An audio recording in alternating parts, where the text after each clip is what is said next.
Yes, I rise today to demonize, as the word was used on the left across the aisle, to demonize illegal immigrants who are here, raping our women and girls, murdering our women and girls, and who are pedophiles, molesting our children. You're darn right. That's what I'm here to do today.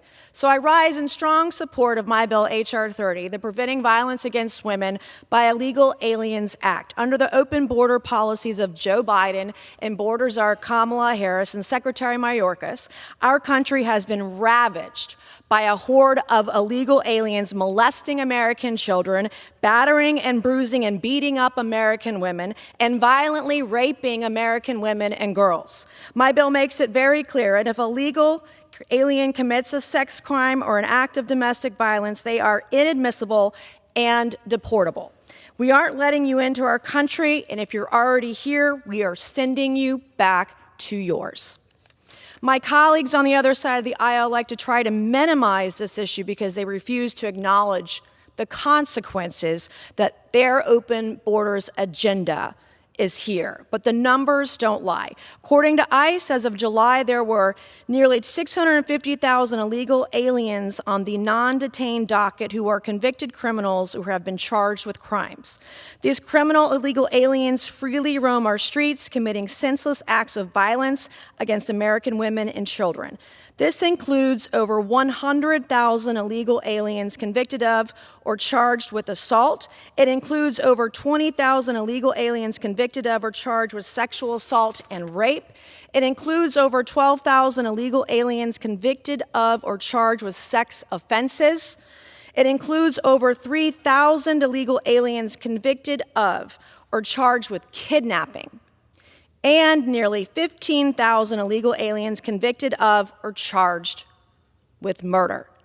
That is who the left are defending this morning: murderers, rapists, and pedophiles. Hundreds of thousands of criminal illegal aliens are out on our streets terrorizing our women and girls. This bill passed the House last year in September by a vote of 266 to 158.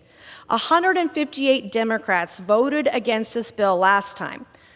Will they apologize to American women and girls today and do the right thing for our citizens? A vote against this bill is a vote against deporting illegal aliens who rape and abuse women and children. A vote against this bill is a vote to invite illegal aliens who rape and abuse women and children into the United States of America.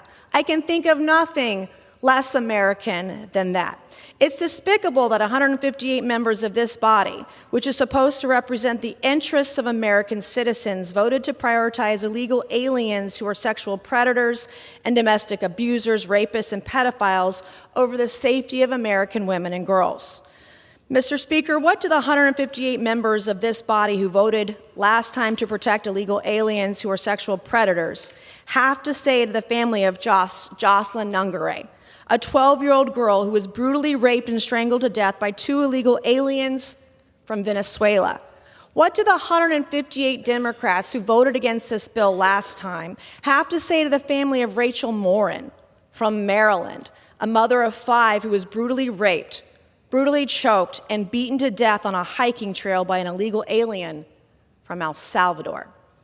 What do the 158 members of this body, the Democrats who voted against this bill last time, have to say to the family of Kayla Hamilton, a 20-year-old with autism who was tied up, raped, and strangled to death with a phone cord by an illegal alien who was a member of MS-13? As a survivor of both rape and domestic violence myself, I know the devastating toll, the devastating consequences of heinous crimes like these have on a woman.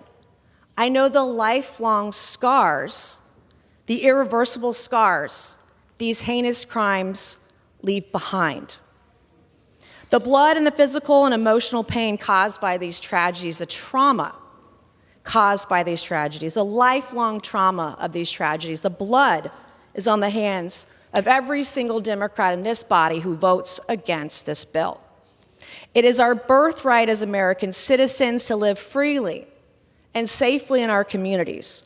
One woman, one child victimized by one illegal alien is one too many.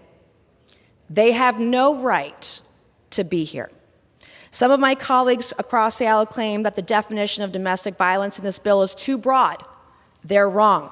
The current definition isn't broad enough. And I know this now that I've been a victim, most recently of domestic violence and abuse, that VAWA did not go far enough, and our states have a lot more to go to protect women and girls.